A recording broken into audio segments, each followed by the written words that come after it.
Dios ha sido bueno, bueno es Dios. Muy buenos días, tomen asiento por favor. Colosenses capítulo 1, por favor. Colosenses capítulo 1. Gracias a los hermanos que están conectados con nosotros también. Vamos a hacer un resumen de lo que hemos aprendido en la carta a los Colosenses. Colosenses capítulo 1, versículo 1. Colosenses capítulo 1, versículo 1. La Biblia dice: Pablo, apóstol de Jesucristo por la voluntad de Dios, y el hermano Timoteo, a los santos y fieles hermanos en Cristo que están en Colosas, gracia y paz sean a vosotros, de Dios nuestro Padre y del Señor Jesucristo. Pablo es el autor de la carta a los Colosenses. Y en el verso 1 él se presenta con la credencial de ser un apóstol de Jesucristo.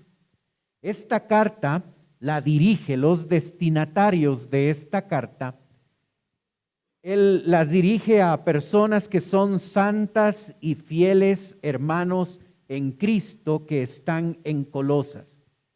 Esta carta de Colosenses es dirigida a personas que el apóstol Pablo no conocía personalmente. Pablo no estableció la iglesia allá en Colosas. Fue un hombre, uno de sus colaboradores, llamado Epafras.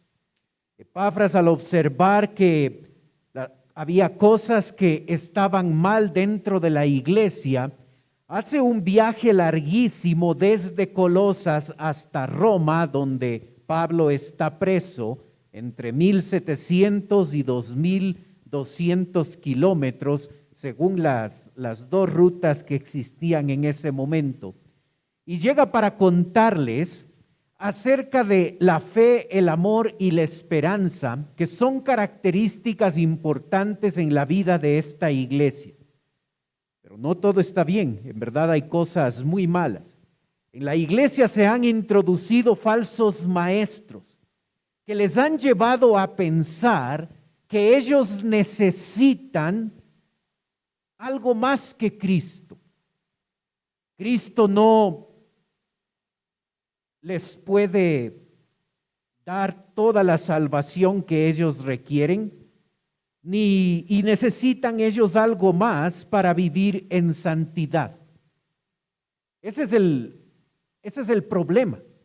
Necesitas algo más para ser salvo, necesitas algo más que Cristo para ser salvo, y necesitas algo más de Cristo para ser santo. Esto llega a llamarse la herejía de Colosas, donde personas llegan a pensar que necesitan algo más que Cristo para poder ser salvos y para poder ser santos. El apóstol Pablo confronta esta situación con un mensaje que tiene que ver con la preeminencia de Cristo. Cristo es preeminente y en Él tenemos todo lo que necesitamos para ser salvos y tenemos todo lo que necesitamos para ser santos.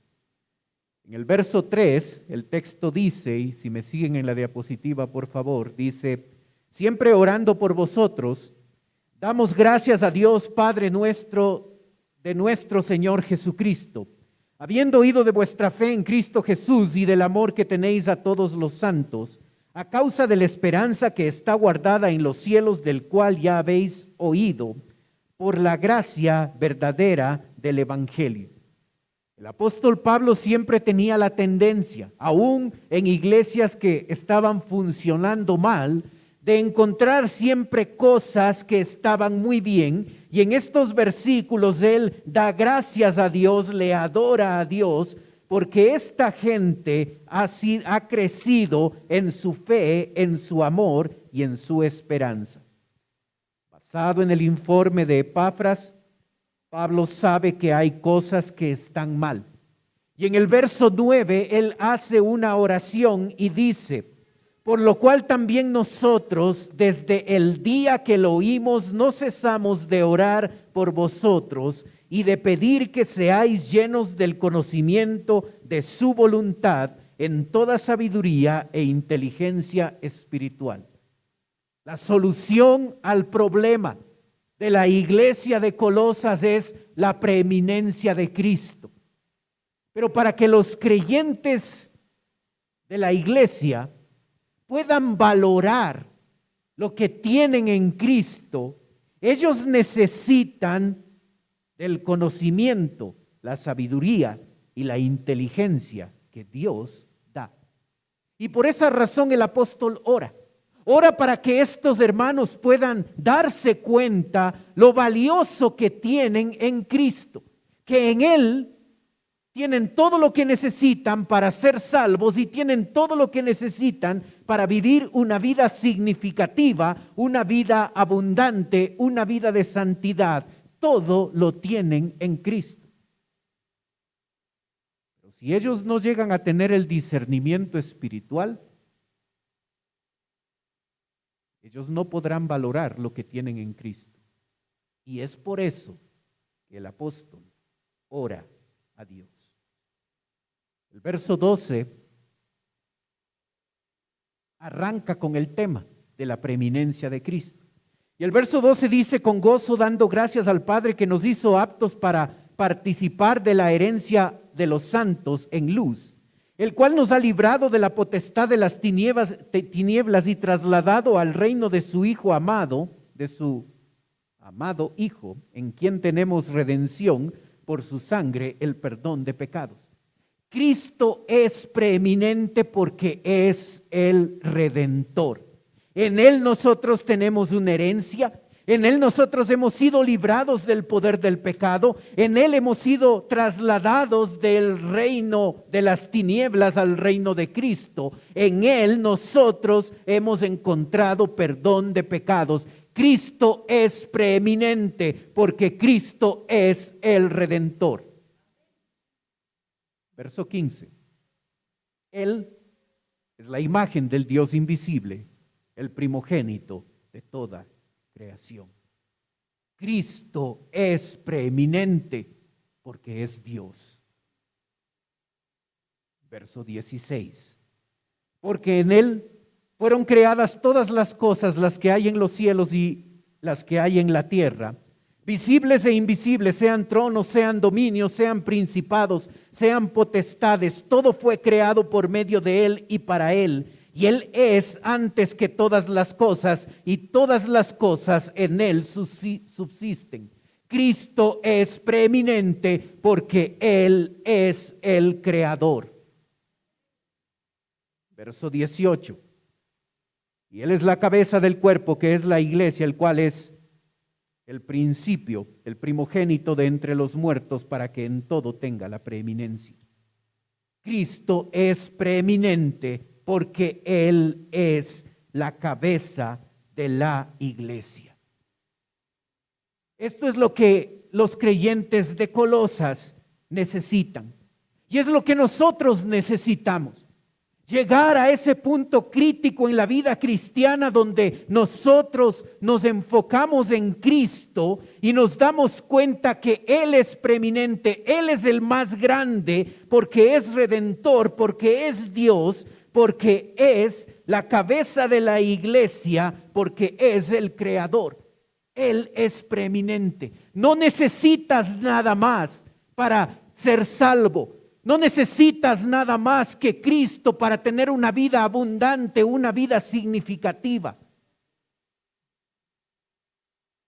No caigamos en el error de pensar de caer en la búsqueda de ciertas cosas que pueden hacer de nuestra vida una vida con significado, una vida con valor, una vida que da gusto vivirla. Es en Cristo que tenemos todo eso. Y es crítico esto para el creyente, porque aún el creyente llega a caer en la posibilidad de que necesita algo más para disfrutar su vida abundante. necesito un título universitario, necesito una carrera, necesito ser profesional, necesito esto o aquello. Y aunque nada de eso está mal, lo que tú necesitas para disfrutar una vida significativa es tener una relación más cercana con aquel que es redentor, es Dios, es creador, es la cabeza de la iglesia. Cristo es preeminente. El verso 21 y 22 nos muestra que esa preeminencia hace que Él sea suficiente para salvarnos y para santificarnos. El texto dice: y a vosotros también, que erais en otro tiempo extraños y enemigos en vuestra mente, haciendo malas obras, ahora os ha reconciliado en su cuerpo de carne por medio de su muerte, salvación, para presentaros santos y sin mancha e irreprensibles delante de Él, santidad. Cristo es preeminente y lo tienes todo para ser salvo y lo tienes todo para ser santo. En Cristo tenemos todo lo que se requiere para ser salvo y para ser santo. Esta realidad debe llegar al conocimiento de las personas a través de gente que proclama su palabra. Y esa es la razón de por qué Dios llega a levantar el ministerio del apóstol Pablo, para que a través de él muchos a lo largo de la historia comuniquen el mensaje de salvación, y ese mensaje de salvación llegue a otros, y esos otros lleguen a entender que en Cristo tienen salvación y tienen santidad. Verso 23. Si en verdad permanecéis fundados y firmes en la fe, y sin moveros de la esperanza del evangelio que habéis oído, el cual se predica en toda la creación que está debajo del cielo, del cual yo también fui hecho ministro. El ministerio de Pablo llevó a otros gentiles como nosotros a conocer de Cristo. Y a través de otros hombres que se han levantado en la historia, el mensaje ha llegado a otros y ha llegado a nosotros. Ese mensaje comunica la preeminencia de Cristo y cómo en Él podemos nosotros ser salvos y podemos nosotros ser santos. Y ahora lo que tú y yo necesitamos hacer es tomar la decisión de vivir vidas centradas en Él, de reconocer la preeminencia y la grandeza de Cristo, no como un concepto que lo guardamos en la mente, sino como un concepto que va a cambiar y a modificar radicalmente nuestra forma de vivir, donde se ve y se nota que Cristo es el centro de nuestra vida. Esta decisión es una decisión de fe. Capítulo 2, verso 6. Por tanto, de la manera que habéis recibido al Señor al Señor Jesucristo, andad en Él. De la misma forma en que recibimos a Jesucristo como nuestro Salvador, de la misma manera hay que tomar la decisión, una decisión de fe en la que nosotros vamos a andar continuamente, diariamente, permanentemente centrados en Él. Esa vida centrada en Él debe mostrar una tendencia a que siempre estamos creciendo y mejorando nuestra relación con Él y nuestra forma de vivir. Y por eso en el verso 7 el apóstol va a usar algunas ideas para comunicar este concepto. Arraigados, una metáfora sacada de las plantas. Sobreedificados en Él, una metáfora sacada de la construcción. Y confirmados en la fe, así como habéis sido enseñados, abundando en acciones de gracias. Se debe notar en la vida del creyente que hay un progreso, que estamos progresando en nuestro caminar con el Señor y cada vez nuestra vida se destaca porque vivimos vidas centradas en Él.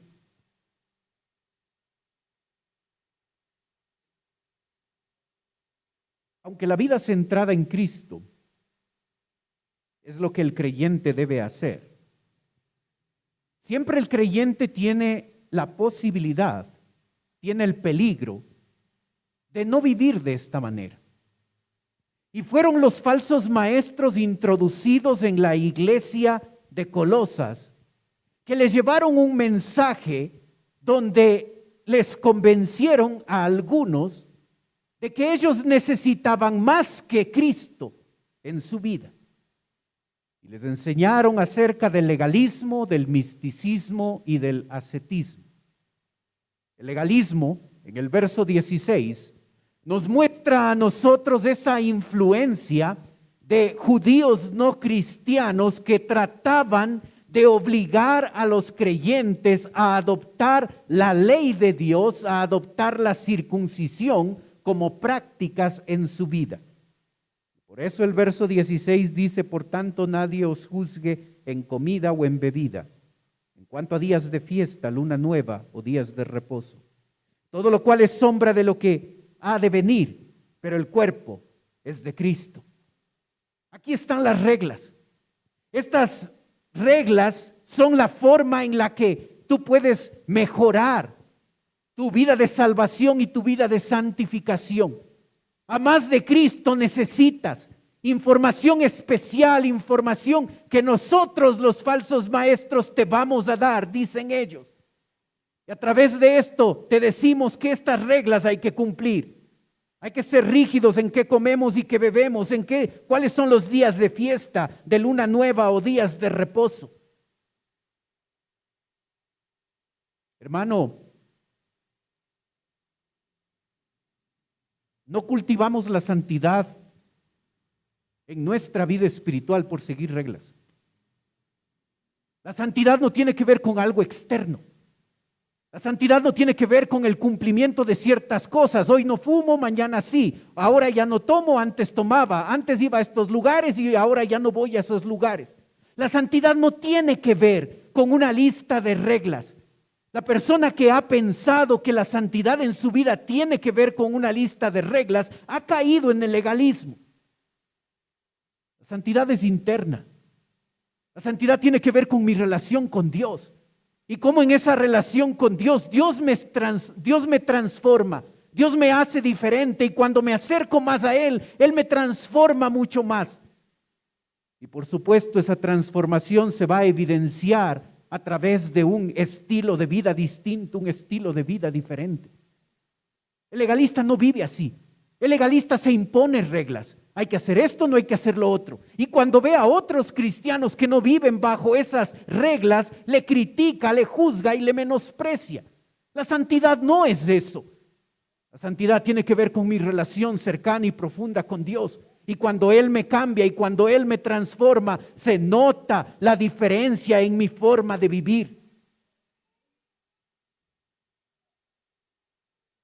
Estos falsos maestros les decían también que lo que ellos necesitan es una experiencia significativa, una experiencia que cambie su vida. Ellos necesitan sentir a Dios y ahí van a disfrutar de una relación más cercana y profunda con Dios.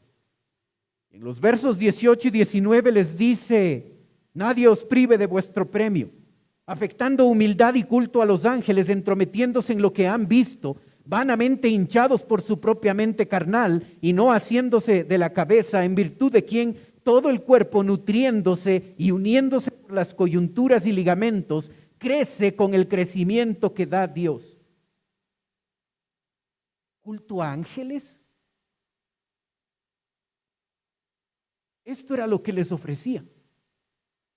Si tú llegas a adorar a los ángeles, vas a llegar a tener una experiencia que va a cambiar tu vida. No debemos asirnos a la cabeza, no debemos asirnos a Cristo.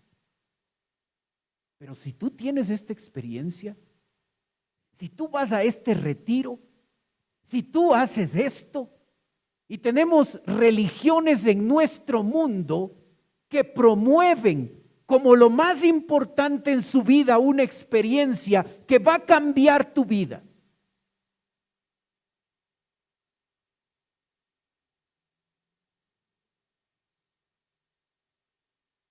Cuando llegas a priorizar las reglas, cuando llegas a ser un cristiano legalista, estás despreciando a Cristo.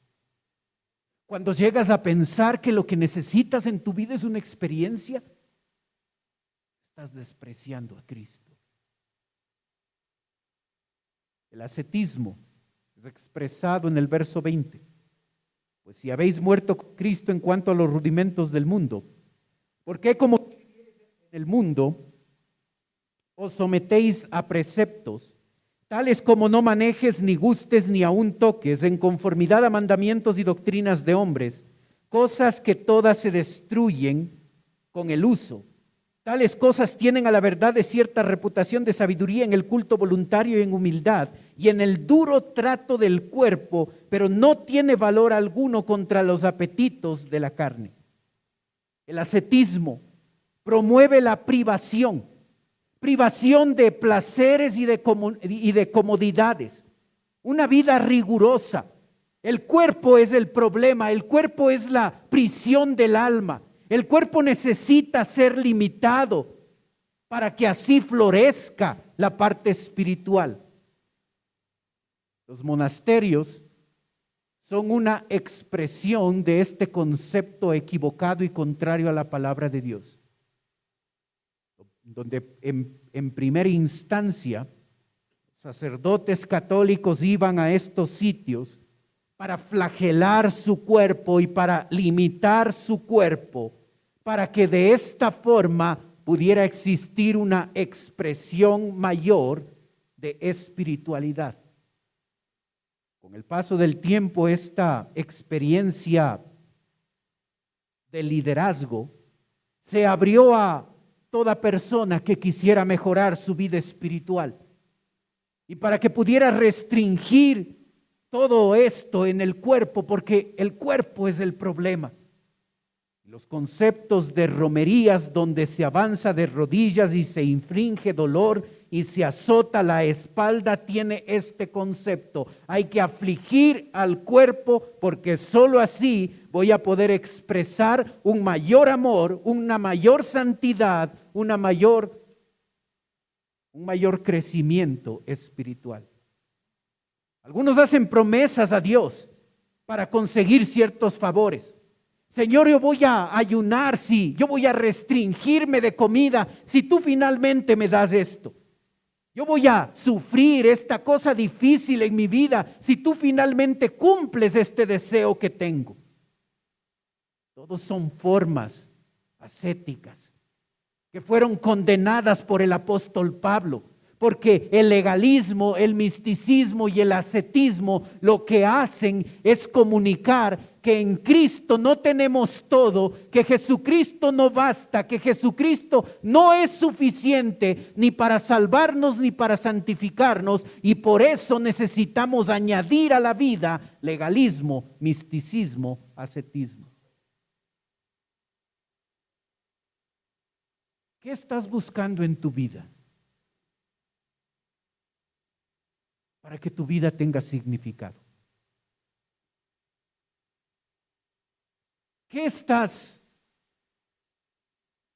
¿Por qué estás trabajando? ¿Por qué estás luchando? ¿Por qué te estás esforzando en esta vida? Para conseguir una vida diferente, una vida de satisfacción. Hermano, tengamos cuidado. Porque en Cristo lo tenemos todo. Para ser santos y para ser salvos y para ser santos. No necesitamos nada más que Él.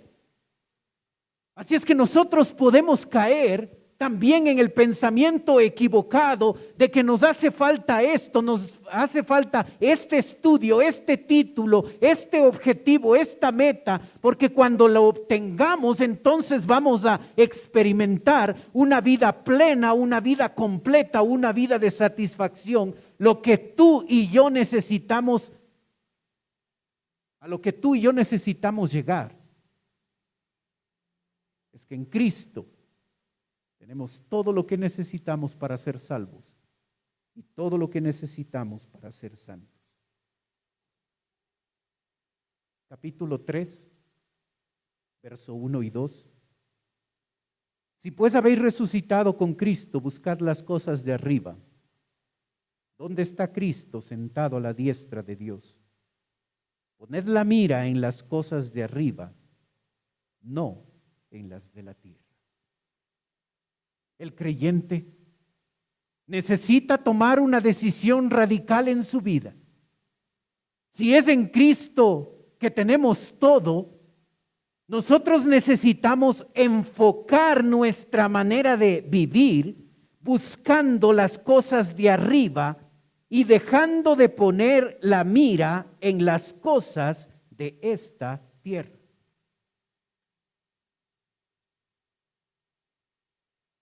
¿Qué significa buscar las cosas de esta tierra? ¿Qué significa buscar las cosas de arriba? Seguramente cada uno de nosotros tendríamos una respuesta a esas preguntas. Algunos dirían buscar las cosas de arriba tiene que ver con dedicarse a Dios, con consagrarse a Dios, con servirle a Dios. Buscar las cosas de esta tierra, probablemente algunos dirían, tiene que ver con tener cuidado de las posesiones materiales. Pero para que nosotros no cometamos la equivocación de ser nosotros los que definimos lo que significa buscar las cosas de arriba o lo que significa buscar las cosas de esta tierra, el apóstol Pablo va a definir lo que significan estos términos. Buscar las cosas de esta tierra, verso 5. Haced morir pues lo terrenal en vosotros, fornicación, impureza, pasiones desordenadas, malos deseos y avaricia, que es idolatría, cosas por las cuales la ira de Dios viene sobre los hijos de desobediencia, en los cuales vosotros también anduvisteis en otro tiempo cuando vivías en ella. Buscar las cosas de esta tierra significa vivir en pecado. Probablemente es muy diferente a lo que nosotros pensábamos. Buscar las cosas de esta tierra es vivir una vida de pecado. Buscar las cosas de arriba implica 6 cosas. La primera, capítulo 3, verso 12. Vestíos pues como escogidos de Dios, santos y amados, de entrañable misericordia, de benignidad, de humildad, de mansedumbre, de paciencia, soportándoos unos a otros y perdonándoos unos a otros si alguno tuviere queja contra otro, de la manera que Cristo os perdonó, así también hacedlo vosotros, y sobre todas estas cosas vestíos de amor, que es el vínculo perfecto. Buscad las cosas de arriba significa tener una relación correcta con otros. ¿Amo a otros? ¿Soy benigno con otros? ¿Soporto a otros? ¿Perdono a otros? Qué fácil para nosotros es definir. Las cosas de arriba tienen que ver con las cosas espirituales. ¿Observas lo concreto y lo específico del apóstol? Una persona que vive una vida centrada en Cristo va a dejar de buscar las cosas de esta tierra, va a abandonar el pecado y lo que va a hacer una persona que reconoce en la práctica la preeminencia de Cristo es vivir una vida centrada en Él. Y la primera evidencia de que un cristiano está viviendo una vida centrada en Él es su relación con otros. ¿Cómo es tu relación con otras personas?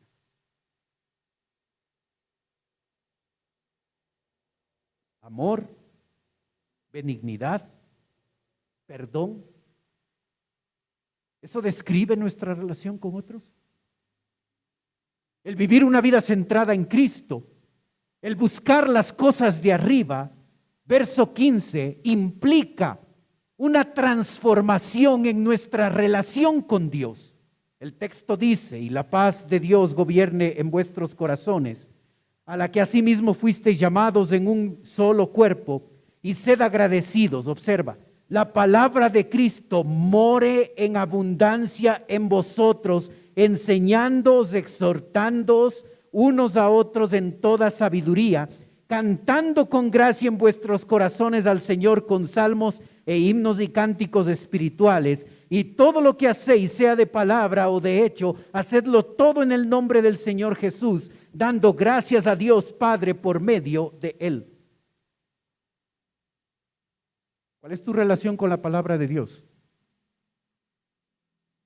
¿La palabra de Dios mora en abundancia en tu vida? ¿Cómo sé que la palabra de Dios mora en abundancia en mi vida? Por la cantidad de tiempo que le dedico a leer la Biblia. Ese es el factor que determina que la Biblia mora en abundancia en mi vida. ¿O es porque enseño, exhorto y canto? ¿Estoy enseñando la palabra de Dios? ¿Estoy exhortando a otros cristianos con la palabra de Dios? ¿Estoy cantando y alabando a mi Dios? Eso significa que la palabra de Cristo mora en abundancia en mi vida. Tercera evidencia de una vida centrada en Cristo, verso 18. Casadas, estad sujetas a vuestros maridos como conviene en el Señor. Maridos, amad a vuestras mujeres y no seáis ásperos con ellas.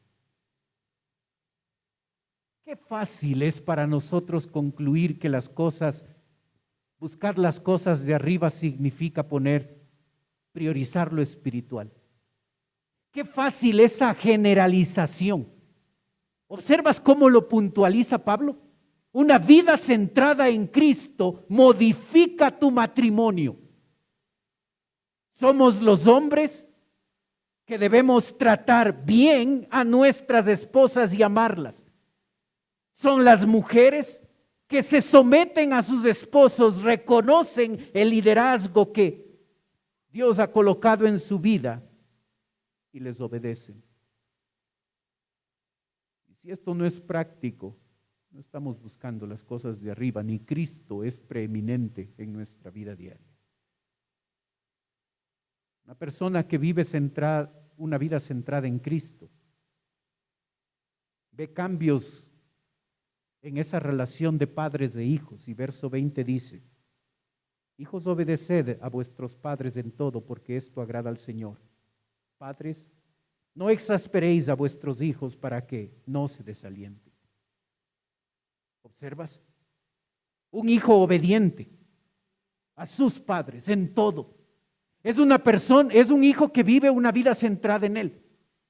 No es que no me gusta lo que los viejos dicen, no me gusta esto, no me parece, son anticuados. Ok, no vives una vida centrada en Cristo. Ese es el problema.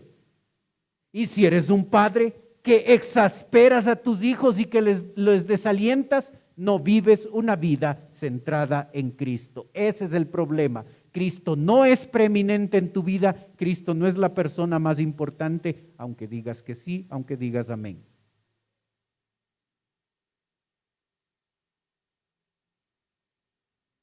Capítulo 3, verso 22. Quinta evidencia de una vida centrada en Cristo. Siervos o empleados, obedeced en todo a vuestros amos terrenales, no sirviendo al ojo como los que quieren agradar a los hombres, sino con con corazón sincero, temiendo a Dios. Y todo lo que hagáis, hacedlo de corazón como para el Señor y no como para los hombres, sabiendo que del Señor recibiréis la recompensa de la herencia, porque a Cristo el Señor servís. Mas el que hace injusticia recibirá injusticia que hiciere, porque no hay acepción de personas. Amos, haced lo que es justo y recto con vuestros siervos, sabiendo que también vosotros tenéis un amo en los cielos. Una vida que reconoce la preeminencia de Cristo, una persona que vive una vida centrada en Cristo, lo va a observar en su trabajo. Si eres empleado, obediencia al jefe. No es que no me parece, es que yo tengo mejores ideas, es que nada de eso. O si soy jefe, abusar de la autoridad y ser injustos en el trato a ellos. Eso es evidencia de no tener una vida centrada en Cristo. Sexta evidencia, capítulo 4, verso 2.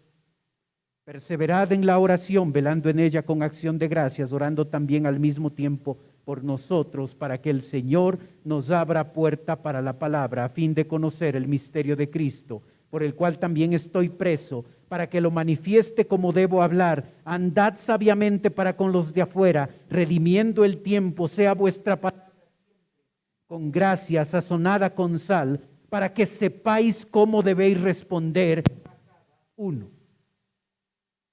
¿Observas?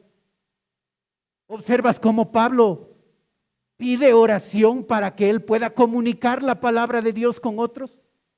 ¿Observas cómo él dice cómo debemos comportarnos con los de afuera, con los no cristianos?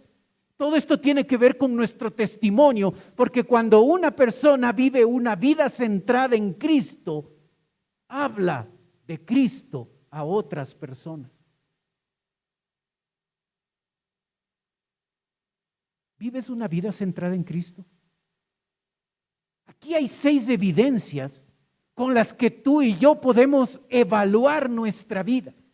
Porque fácil es decir Cristo es preeminente.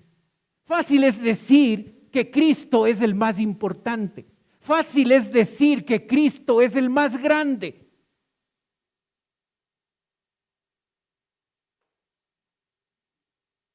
Pero Cristo no es el más grande en mi vida, aunque lo diga de labios para afuera.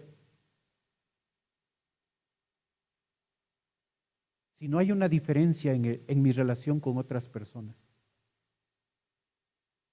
Si no hay un crecimiento en mi relación con Dios. Si no hay un cambio en mi relación matrimonial. Si no hay un cambio en mi relación con mis padres y con los hijos. Si no hay una transformación en la forma en la que trabajo. Y si no hay un compromiso de cumplir el plan de Dios hablando de Cristo a otras personas. Eso significa, el creyente que vive así está teniendo una vida centrada en Cristo y ha reconocido en la práctica que Cristo es preeminente. Nunca Pablo tuvo el objetivo de que el concepto de preeminencia, de la preeminencia de Cristo, sea un concepto teológico, sino que ese concepto transforme nuestra forma de vivir. Termina el apóstol Pablo, capítulo 4, verso 7, haciendo un pequeño listado de ciertas personas. Y él dice: todo lo que a mí se refiere os lo hará saber Tíquico, amado hermano y fiel ministro y consiervo en el Señor, el cual he enviado a vosotros para esto mismo, para que conozca lo que a vosotros se refiere y conforte vuestros corazones. Con Onésimo, amado y fiel hermano, que es uno de vosotros, todo lo que acá pasa os lo hará saber. Aristarco, mi compañero de prisiones, os saluda. Y Marcos, el sobrino de Bernabé, acerca del cual habéis recibido mandamientos. Si fuere a vosotros recibirle, y Jesús llamado el justo, que son los únicos de la circuncisión que me ayudan en el reino de Dios, y han sido para mí consuelo, os saluda a Epafras, el cual es uno de vosotros, siervo de Cristo, siempre rogando encarecidamente por vosotros en sus oraciones, para que estéis firmes, perfectos y completos en todo lo que Dios quiere, porque de él doy testimonio de que tiene gran solicitud por vosotros y por los que están en la Odisea y los que están en Hierápolis. Os saluda Lucas, el médico amado, y Demas. ¿Recuerdas esta lista? Habla del servicio. Y aprendimos la semana pasada que todos estos, algunos empezando mal su vida espiritual, terminaron bien. Pero en esta lista de personas, Demas empezó bien su servicio al Señor y terminó muy mal. Una persona que tiene una vida centrada en Cristo, no solo vive bien, termina bien. Con todas las dificultades y todos los problemas y todas las cosas que todos experimentamos. Vive bien y termina bien. La preeminencia de Cristo. Este próximo domingo, Dios mediante, arrancamos el estudio de un nuevo libro de la Biblia. Un libro que habla acerca de la libertad cristiana y cómo el creyente tiene el riesgo de no vivir la libertad cristiana, sino irse a los extremos. Uno de ellos es el legalismo y el otro extremo es el libertinaje. Y cómo debemos aprender a vivir en la libertad que Cristo nos ha dado. El día de hoy, al WhatsApp de la iglesia, voy a enviar el devocional, los devocionales semanales, que tienen el objetivo de que tú cada día puedas leer una pequeña porción de la Biblia y meditar en una o dos preguntas. Y hacerlo de lunes a viernes, esa actividad, para que el día domingo que vienes acá, puedas venir con información a escuchar la predicación y con preguntas y con inquietudes que van a ser respondidas a través del mensaje del domingo. Y es así como podemos sacar mayor provecho a nuestro estudio de la palabra de Dios cuando dedicamos un tiempo cada día para familiarizarnos con el estudio de este nuevo libro que arrancamos el próximo domingo. Si tú no lo hiciste con Colosenses, ok. O si lo hiciste parcialmente, ok. Empieza bien y vas a sacar mayor provecho de los mensajes del domingo. Te animo a hacerlo. Cristo es preeminente. Es lo único que necesitamos. Nada más que Él. Y si no estás disfrutando de una vida significativa, una vida que vale vivir, acércate a Cristo, que en Él tenemos todo lo que necesitamos para ser salvos y todo lo que necesitamos para ser santos. Oremos.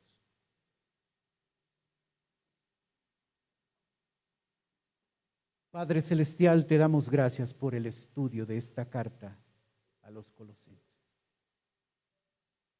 Gracias, Señor, por enseñarnos que tú eres preeminente. Señor, que cada creyente podamos todos nosotros llegar a ese punto de decisión donde nos apropiamos de la verdad, de que en ti ya lo tenemos todo, para ser salvos y para ser santos. Estamos completos en ti. Gracias, Señor, por lo que has hecho por nosotros. Ayúdanos a vivir vidas centradas en ti, que muestren esas 6 evidencias de que cada día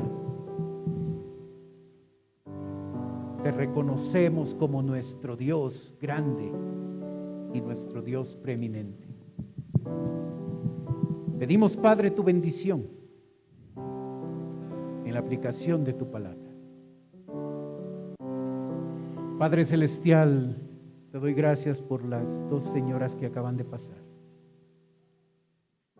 Te ruego, Padre, que puedan escuchar hoy el Evangelio. Y si todavía no son salvas, que hoy sea el día de salvación. Te ruego, Padre, por nosotros. A veces buscando migajas en otras cosas, cuando en ti ya lo tenemos todo. Ayúdanos a recordar, Señor, que Jesucristo basta. A veces nuestros corazones son insaciables, buscando diferentes cosas para disfrutar de una vida diferente, una vida distinta, cuando Jesucristo basta, cuando Él es suficiente para salvarnos y para santificarnos. Pedimos tu bendición. Oramos en el nombre de Cristo Jesús. Amén. Puestos. Dios ha sido bueno.